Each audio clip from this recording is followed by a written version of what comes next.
The papers arrived on a Tuesday, which was, in every other respect, an ordinary sort of day. The cook had made a decent soup, a finch had been singing in the lime tree since before first light, and Marian Ashwell, Duchess of Crestmore for precisely 14 months and 11 days, was in the estate's still room pressing dried rosemary into small cloth sachets when the footman knocked and said that His Grace requested her presence in the dining room at once, which was unusual, since His Grace had not requested her presence anywhere in some weeks.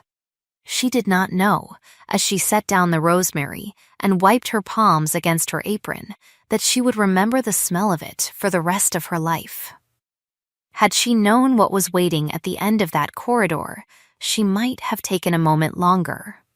She was not the sort of woman who wasted moments, but she might have allowed herself that one. The dining room was lit as though for a formal occasion, which struck her immediately as wrong, because it was 2:30 in the afternoon, and they had no guests expected. The Duke of Crestmore stood at the head of the table, his coat immaculate, his dark hair a little severe at the temples, his expression arranged into the particular stillness she had learned, in 14 months, to distrust. He was a tall man and a quiet one, the kind of quiet that has decided something rather than the kind that is simply at rest. His hands were flat on the table, on either side of a document tied with blue ribbon. His solicitor stood to his left.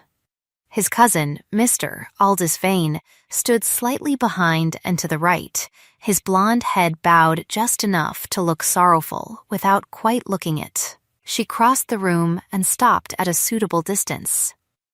"Marian," the Duke did not look up from the papers. "Please sit. I am comfortable standing." A small movement at his jaw. He let it pass.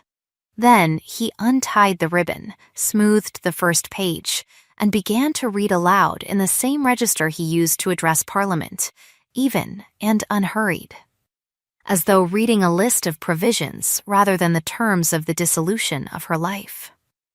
The petition named irreconcilable estrangement. It noted the failure of the union to produce issue. It described, in the particular bloodless language of legal documents, a marriage that had been, in essence, a transaction, and stated that both parties agreed to its conclusion. She waited until he finished. The solicitor cleared his throat softly and extended a pen across the table. She took it. She signed her name Marian Eliza Ashwell, as she had always signed, not the Crestmore she had never quite managed to feel was hers, set the pen down and curtsied. Not a shallow curtsy, not an ironic one. The full, correct curtsy she had been taught at 14 by a woman who believed that dignity was a thing you wore on your body, not your face. Then she left. She heard Aldous Vane say, as she reached the door, "That was gracefully done, cousin, cleaner than I expected." He had a beautiful voice, warm as banked coals, and he was smiling. She heard the particular soft pleasure in it, the way a man's voice sounds when he is savoring the resolution of a thing he arranged. She did not stop walking. She had 34 days before the terms would release her from Crestmore Park, a deadline written into the petition itself, the transfer to take effect on the 1st of September, when the trust that underpinned the original marriage settlement would revert to the estate. She had known about the deadline before she walked into that room. She had known about several things before she walked into that room, and she had signed because the signing was not the end of the matter. It was, if she was right, about what was written in the ledger beneath Aldous Vane's careful hand, precisely the beginning. The finch was still singing in the lime tree. She counted its notes as she walked back toward the still room, because counting steadied her, and she required steadying. She was not weeping. She had decided she would not weep until she was certain there was nothing useful left to be done, and she was not yet certain of that. Not even close. Marian had come to Crestmore Park 14 months ago under circumstances that charitable observers called a practical arrangement and honest ones called what it was: a woman with no money, no family left worth the name, and a remarkable ability to manage accounts married to a duke with a great deal of land, a great deal of debt, and very little patience for the kind of society wife who spent his income on bonnets and opera boxes.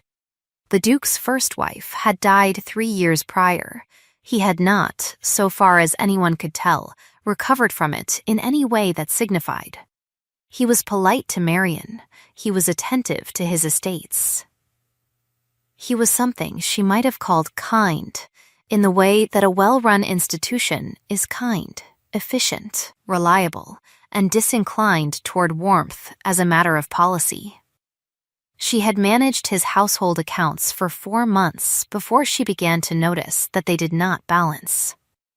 Not in the ordinary ways that accounts fail to balance, a forgotten invoice, a steward's arithmetic, but in the specific, deliberate way of a man who knows exactly what he is doing and is very good at covering it.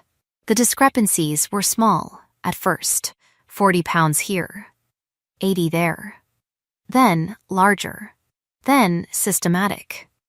The monies moved through 4 separate ledger books, and Marian suspected that no single person at Crestmore Park had access to all 4, except herself, because no one had thought to restrict the Duchess from the household accounts, and no one had understood that she could read a ledger the way a musician reads a score, following not just the notes but the silences between them. Aldous Vane had managed the Crestmore estates for 11 years. He was the Duke's first cousin, his closest confidant, the man who had negotiated the marriage settlement. He was 35, elegant, and apparently beloved. Every servant she had spoken to in careful, sideways ways over the months mentioned him with a particular warmth that she had eventually identified as relief. The relief of people accustomed to a man who remembered their names and smiled when he looked at them. He had been stealing from the Duke for 7 of those 11 years. More than that, he had been doing it cleverly. The money did not disappear from the estates directly. It moved, in small purposeful increments, through a London bank account maintained in the name of a fictional land agent named H.A. Croft, whose correspondence Marian had found, quite by accident. She had told no one. It had been entirely an accident, pressed flat inside the cover of a ledger volume that had been shelved in the wrong sequence, about 8 inches from her left hand on an October afternoon. She had said nothing. She had gone on pressing rosemary. She had begun copying. The woman who had taught her to curtsy had also taught her, at the age of 11, that a woman who wishes to survive in a house that does not belong to her must keep 2 things always: a record and a route. Marian had the record. The route was why she had signed the papers this afternoon and left without a scene, because a scene would have warned him, and she was not ready for him to be warned. She had 34 days. She thought she needed perhaps 12. Her ally in this, though he did not yet know the full extent of what she intended to deploy him for, was a man named Percival Goss, who had been the Crestmore housekeeper's husband for 30 years until the housekeeper had died, and who had stayed on afterward in a sort of unofficial capacity that no one had properly defined, which meant that he went everywhere and was noticed by no one. He was 71, had opinions about everything, and had, on 2 occasions, made Marian laugh out loud at moments when she had not believed herself capable of it. He was the first person she went to find. She discovered him in the kitchen garden, addressing a cabbage with the resigned authority of a man who has given up expecting anything from cabbages but continues the relationship out of principle. "Well," he said, "without looking up, you've still got your apron on, which means you didn't throw it at him, so I'll count that as composure." "How did you know where I had been?" "Didn't. Knew where you'd come from." He straightened, and his knees announced themselves. The footman told the kitchen told the scullery, and the scullery told the cat, and I don't speak cat, but the cat told me in her way by leaving the room. She has no patience for grief. I am not grieving. Course not. He handed her a sprig of something she did not immediately identify. Smell that. Tell me what it is. She smelled it. Rue, there you are then. He tucked it back into his pocket. 14 months in, and you can tell Rue by smell in a kitchen garden on a Tuesday. He doesn't deserve you, but that's not our immediate concern, I suppose. What do you need? She told him. Not everything, not the full range of what she suspected and what she could prove, but enough. She told him about H.A. Croft. She told him about the 4 ledger books. She told him that she needed, before she left this house, to place certain documents in the hands of a man whose authority Aldous Vane could not dismiss, and she named who that man was, Sir Edmund Graves, of the Crestmore Trust, who was also a magistrate, and who was due to arrive at the estate on the 18th of August for his annual review of the estate accounts, which was in 8 days. Percival Goss looked at her for a long moment. Then he said, "You copied them, didn't you? All of it." "The copies are in the still room, in a false bottom under the 3rd shelf, inside the tin that says Pennyroyal." "Pennyroyal," he repeated. "That's the one the gardener won't touch because he thinks it brings bad luck." "Yes," she said. "I chose it for that reason."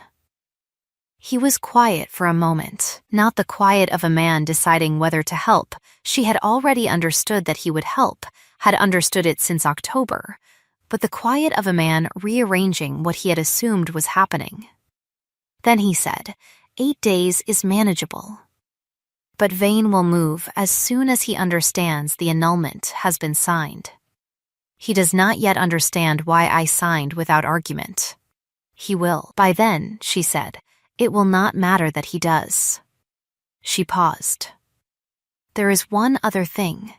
I need to speak to His Grace. Percival Goss looked at her with the expression of a man recalculating a sum he thought he had already solved. You're going to tell him? No, she said. I am going to ask him one question. And I need to be alone with him to do it. The Duke was in his study at 5 o'clock, which she knew because she had spent 14 months learning every habit of the house she lived in, which was, she had always understood, the only real power available to a woman in her position. He looked up when she appeared in the doorway. Something moved briefly across his face before he arranged it back into stillness. Marian, I had not expected. I only want to know one thing, she said.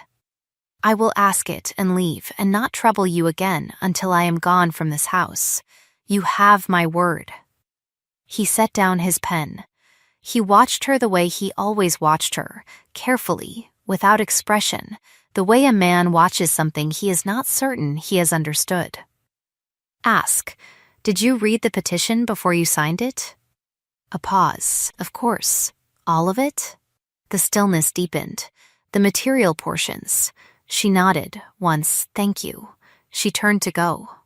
Marian, she stopped but did not turn. The petition was prepared by Vane's solicitor. I reviewed the summary. Another pause. This one was different in character, harder, slower.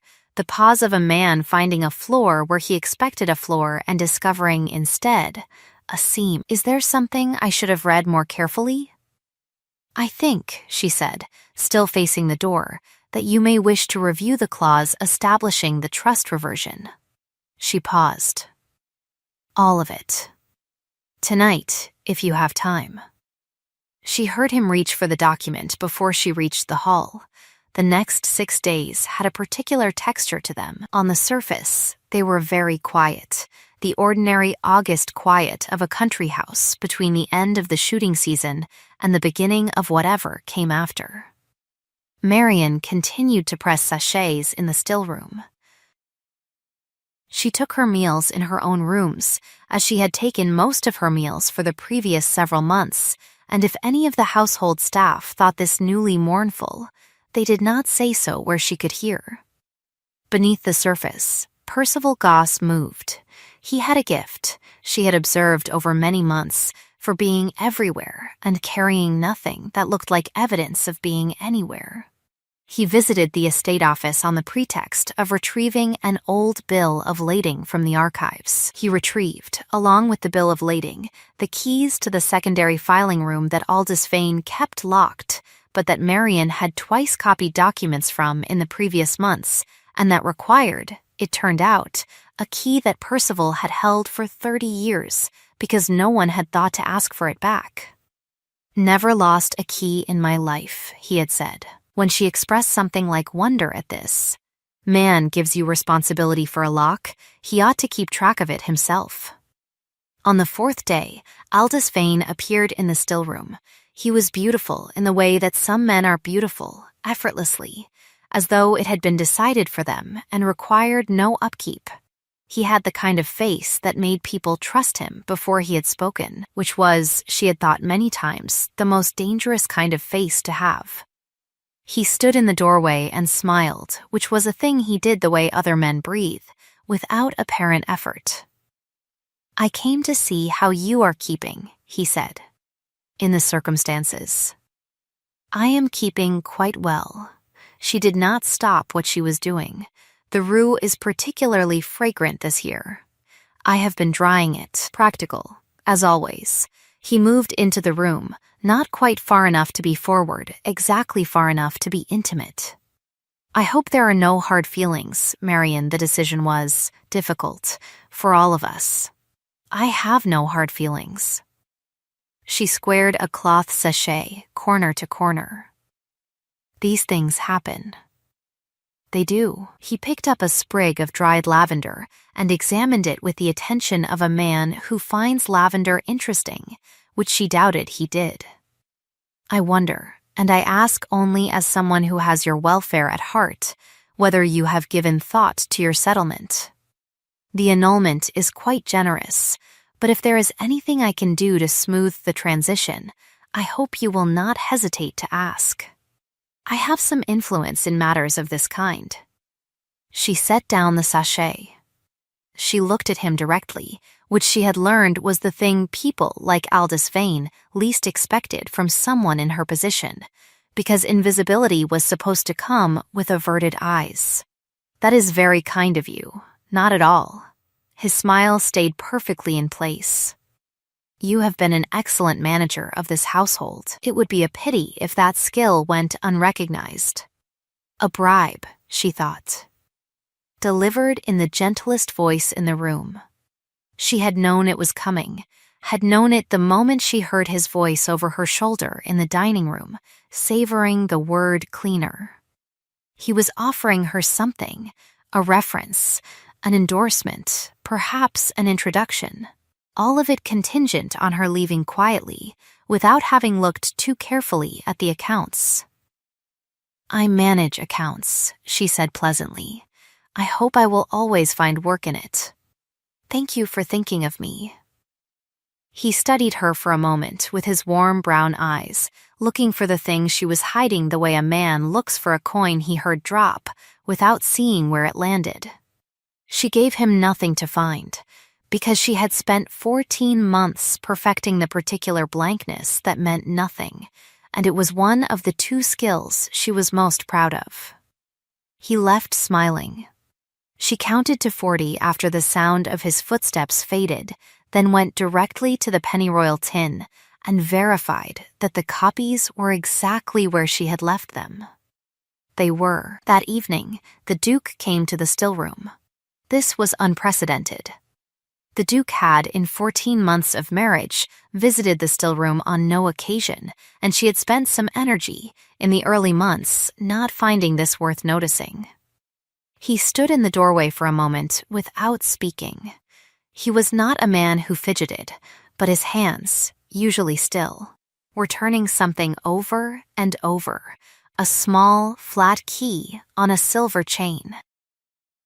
It was a habit she had observed twice before, both times when he was moving through a problem he had not yet reached the other side of. His hands told her things his face declined to. "I read the clause," he said. "I thought you might. The trust reversion, as written, it does not benefit the estate. It benefits the cousin who arranged it." He said this without inflection, the way he said most things, but she heard underneath it a register she recognized from her own first days with the ledgers, the cold particular clarity of a person discovering they have been deceived by someone they trusted without reservation. "I had understood it to be standard language. I expect you were told it was." By Vane. A silence. "Marian, what do you know?" She folded her hands, which was her own version of his turning key, the gesture she used when she needed to say a precise thing and needed her voice to be steady for it. "I know enough," she said, "to require you to wait 8 days before you ask me anything further. There is a thing I cannot yet lay before you. When I can, I will. I need you to trust me until then." He looked at her across the still room with that careful, contained look she had spent 14 months failing to read and was only now beginning to understand. The grief armor, she had thought once, in a private moment. He wore it the way the house wore its stone walls, not to keep the outside out, but to keep something inside from escaping. "You have given me little reason to doubt you," he said at last. 8 days. He paused at the door. The key stopped moving. "For what it is worth, the petition was not my idea." She said nothing. But she kept still in the particular way of a woman taking that in. Sir Edmund Graves arrived on the 18th of August, which was a Thursday, overcast and cool after the long August heat, which had broken the previous night in a storm that Percival Goss observed, from the kitchen garden with great satisfaction, had taken an entire section of the old stone wall down. "Good riddance," he said of the wall. It was listing that direction for 20 years. Some things fall when they're ready. Marian was ready. She had spent the remaining days not in waiting, but in ordering. The copies were arranged in sequence, the 7-year ledger discrepancies, the H. A. Croft Bank records. The 4 letters in Aldous Vane's own hand directing the agent to make certain transfers, and the piece that had taken her the longest and cost her the most nerve to copy, because it required her to return twice to the secondary filing room with Percival's key. A document dated 3 years prior, in which Aldous Vane had assessed the Duke's first wife's health for the benefit of a London solicitor she did not recognize, and had described certain symptoms with a specificity that had nothing to do with ordinary family concern. She did not know yet what that document meant. She knew it needed to be in Sir Edmund Graves's hands before she drew any conclusions from it. She also knew, since Percival had told her the previous evening, with the studied calm of a man delivering news he would rather not, that Aldous Vane had been through the still room in her absence that morning. The pennyroyal tin had been moved. The copies were gone. She had been expecting this since Wednesday. She said, "The secondary copies are in the library, in the false spine of the 3rd Blackwoods volume from the left on the east wall." Percival was quiet for a moment. "You made secondary copies." "I made 3 sets," she said, "in October, November, and January as each set grew. The January set is in a flour tin in Mrs. Greer's kitchen, where I put it 6 months ago and told her it was dried elderflower, and Mrs. Greer has not opened a tin without asking me since the incident with the powdered orris root, so I believe it is safe." Percival Goss looked at her with an expression she could not immediately classify. It was not quite admiration. It was more like the look a man gives a thing he thought he had understood and has now revised upward substantially. "You planned this in October," he said. "I hoped it would not be necessary," she said. And then I planned it in October. The meeting in the estate's receiving room that afternoon contained, in addition to Sir Edmund Graves, the following persons: the Duke of Crestmore, Aldous Vane, Missy, Vane's own solicitor, a small, precise man named Tate, who had arrived that morning on the same carriage as Sir Edmund, and who now sat very still at the edge of the room, Percival Goss in his unofficial capacity, Mrs. Greer the cook in her official capacity as the holder of a tin, and Marian herself, who had been admitted by Sir Edmund at the Duke's request, and who stood to one side of the fireplace with the January copies in a cloth-wrapped packet under her arm. Aldous Vane arrived last. He entered smiling, as he always did, and took in the room with the swift, comprehensive ease of a man who is accustomed to walking into rooms and understanding them. His gaze moved to the packet under Marian's arm and stayed there for one beat longer than was natural. "Edmund," he said warmly. "What a pleasure. I didn't know we were expecting. This is quite a gathering." Sir Edmund, who was a compact, gray-haired man, with the manner of someone who has spent his career watching people decide to tell him the truth, said nothing. He looked at Marian. She unwrapped the packet.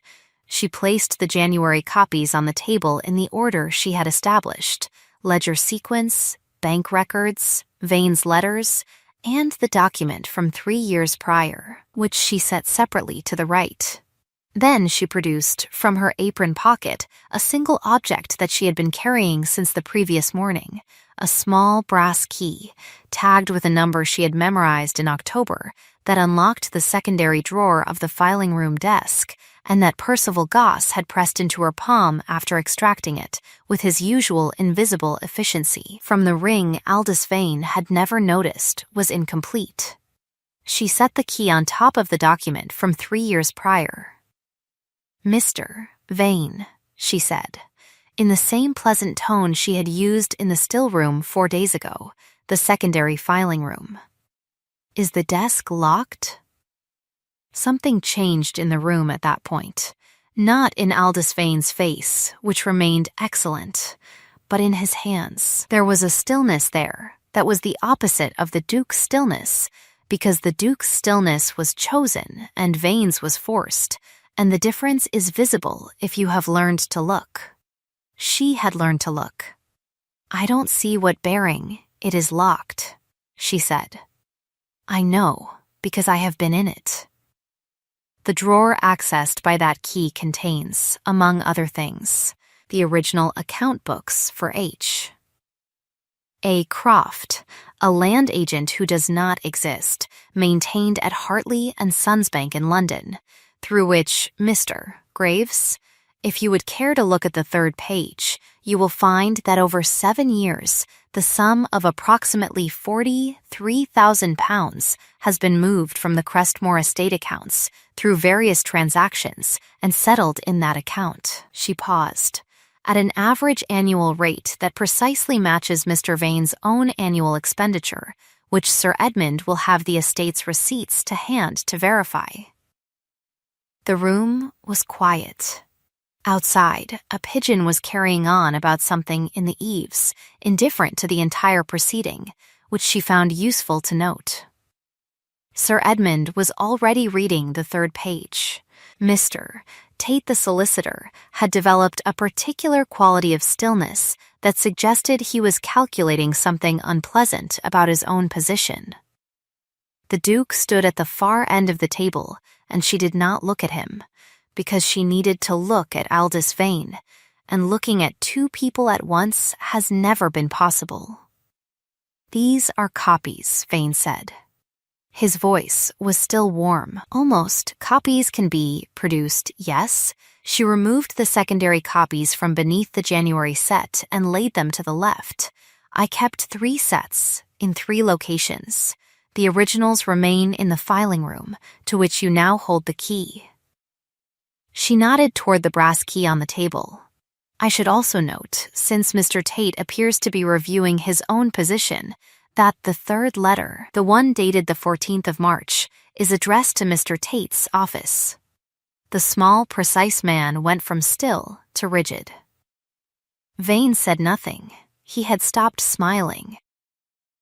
Not dramatically, it was a very small adjustment, the smile going from warm to merely present, the way a lamp dims before it goes out, but she had been watching his face for 4 days straight, and she saw it. Sir Edmund set down the third page and picked up the document from 3 years prior. He read it. He read it again.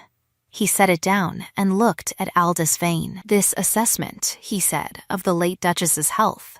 It was provided to Hartley and Sons. That is not in evidence. The letterhead is yours.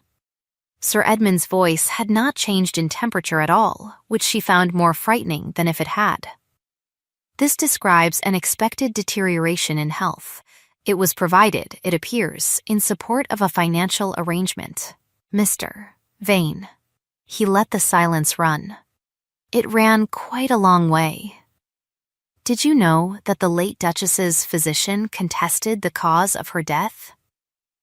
Aldous Vane said nothing. He filed a notation with the county record, Sir Edmund said. I am aware of it, because I reviewed it at the time and was persuaded by you that it was a matter of professional disagreement, nothing more. He picked up the key. He looked at it for a moment. Then he looked at Tate. You have one opportunity to account for this letter, Tate said, in a voice from which all the precision had been extracted and only the smallness remained. I was given to understand. He told me the account was. He said the family had arranged it. I didn't ask. I should have asked. There it is, said Percival Goss, very quietly, from his corner. He had not spoken until this moment. He did not need to say anything else. Aldous Vane sat down. It was not a dramatic collapse. He sat the way a structure sits when its load-bearing element is removed, carefully, and all at once, and very quietly. His hands were on the table, and she looked at them and saw, for the first time, that the knuckles were pale, and that the gesture he had repeated for 11 years, a small smoothing motion with the thumb across the knuckles of the opposite hand, was not, as she had read it for 4 days, vanity. It was the gesture of a man managing pain. Old pain. Long carried. The kind that turns, after years, into the arithmetic of envy.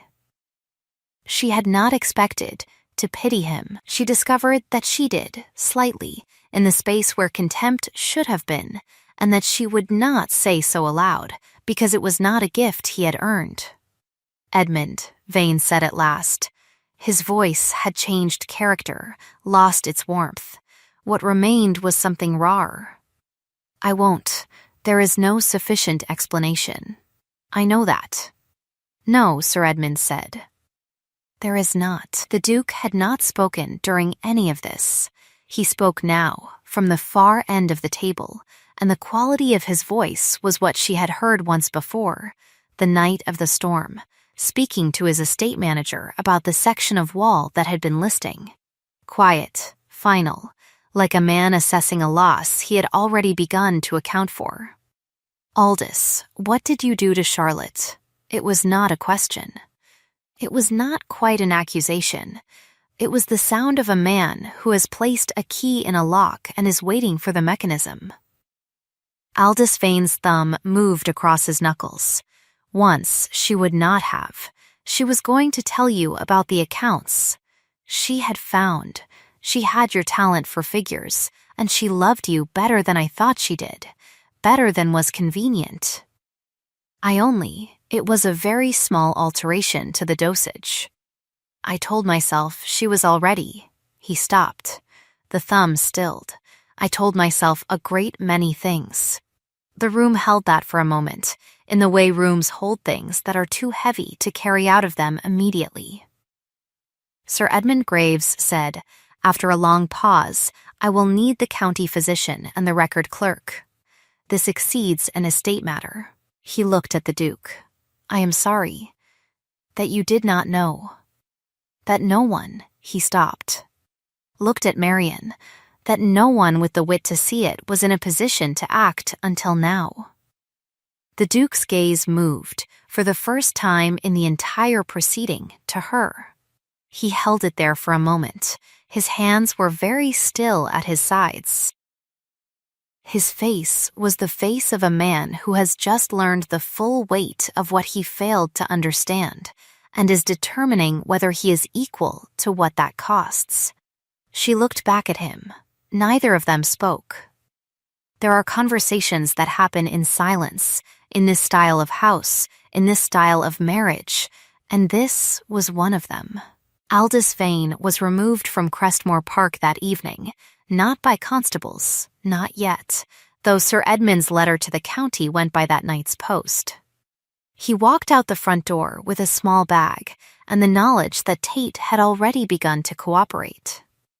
The Duke had arranged for him to go to his mother's house in the next county, under his own recognizance, with the understanding that running would compound every charge. It was mercy not by any measure he had earned, but by the measure of the late Duchess, who had loved a man who had not known how to protect her, and who would not. The Duke said quietly to Sir Edmund in Marian's hearing, "Compound her losses with her cousin's blood." Percival Goss wept in the kitchen garden for approximately 3 minutes, during which time Mrs. Greer stood beside him with her apron corner pressed to her own eye, and said nothing, which was the most words they had exchanged in 30 years on the same subject. Then he blew his nose and went to find the cat. Marian spent the night in the still room because she did not know where else to be, and because the smell of rosemary and rue was, by this point, the smell of things she could trust. The Duke came to the still-room door at 11:30. "You cannot sleep either," she said. "I have not tried." He stopped in the doorway, and he looked not like a duke in that moment, and not like a man in control of anything at all, but like a person who has been carrying a thing for 3 years in the wrong direction and has only just been told which way the road runs. He was holding the small flat key on its silver chain, not turning it, just holding it. I have been reading Charlotte's letters. She wrote to me every day when I was in London. I never understood. There were phrases I thought were commonplace. I cannot explain it in writing. There is something I must tell you when you return. I thought it was ordinary. He stopped. I thought a great many things. So did she, Marian said. She was protecting you. From the same direction he took the money, from the thing you would do if you knew. He was quiet for a long time. The lamp between them held steady. How long have you known? The shape of it, since October. The whole of it, not until I found the document from 3 years ago, which was in February. You carried this for 6 months. I needed proof. Suspicion was not sufficient. Not with a man as trusted as he was. She folded her hands. I also needed you to not know, because you would have confronted him, and confronting him without evidence, with only a new wife's account against 11 years of his, would have given him time to remove everything and left you with nothing. He looked at her across the lamp. You understood that about me.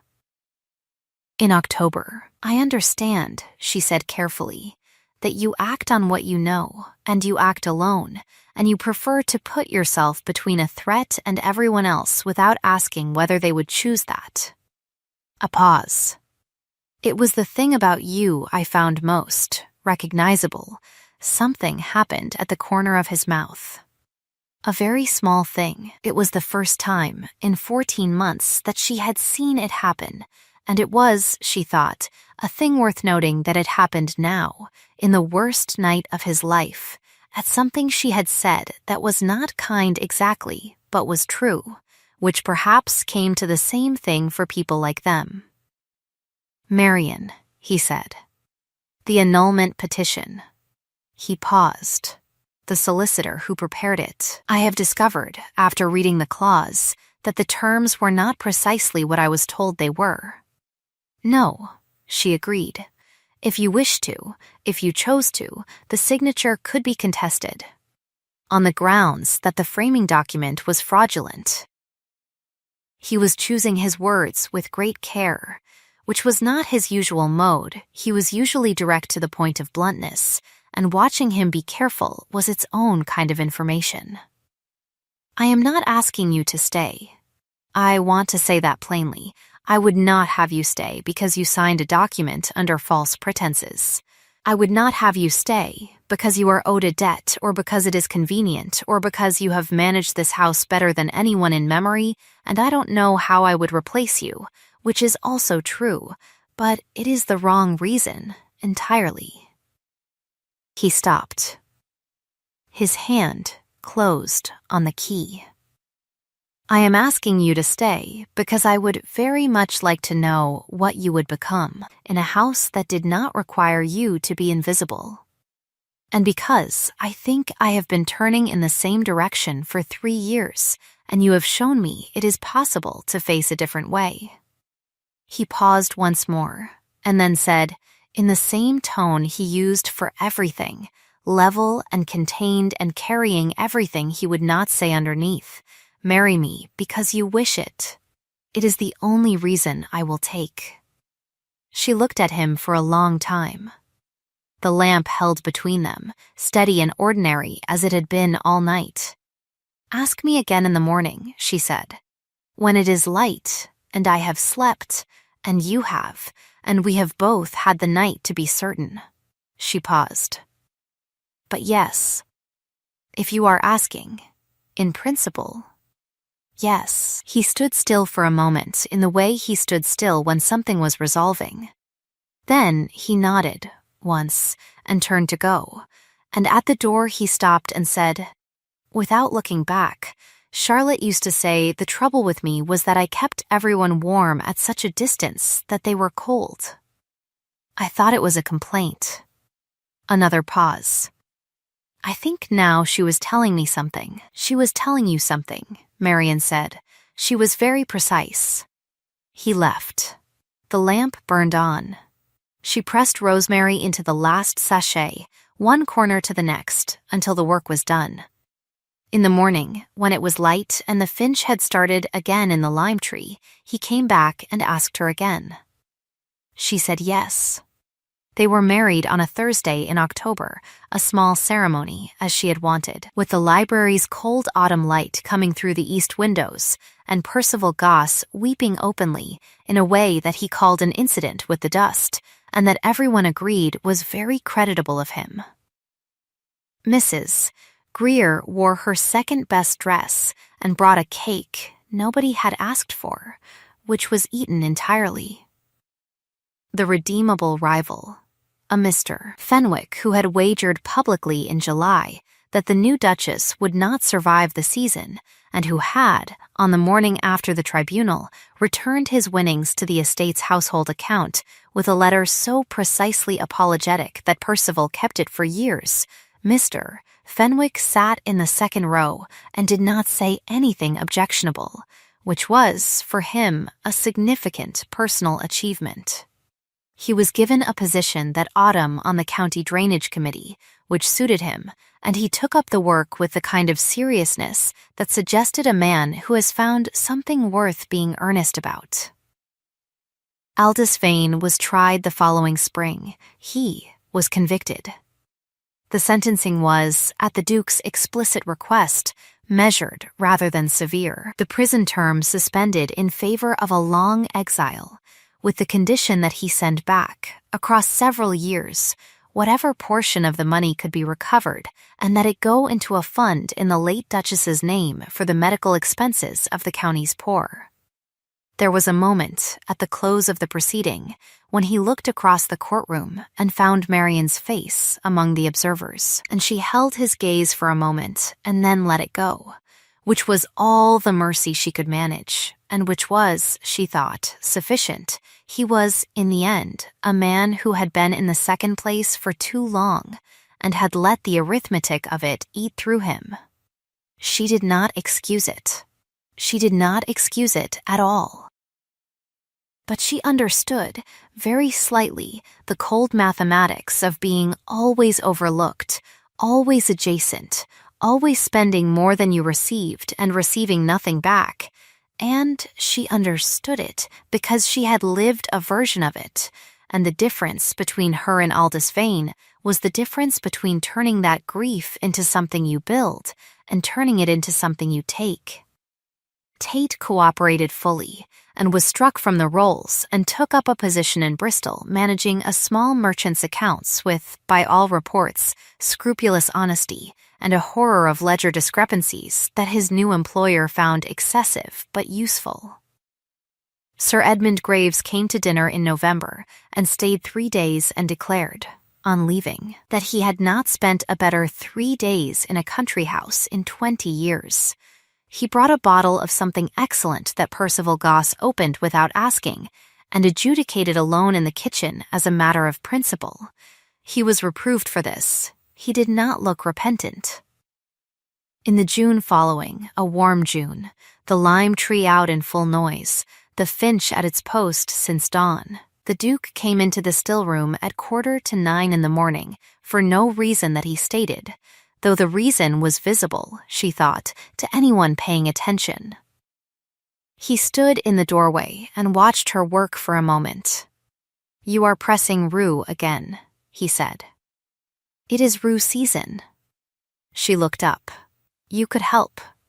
It is not difficult." He came into the room, which he had not done uninvited since October, and stood beside her at the table and picked up a sprig with the caution of a man handling something he does not want to damage.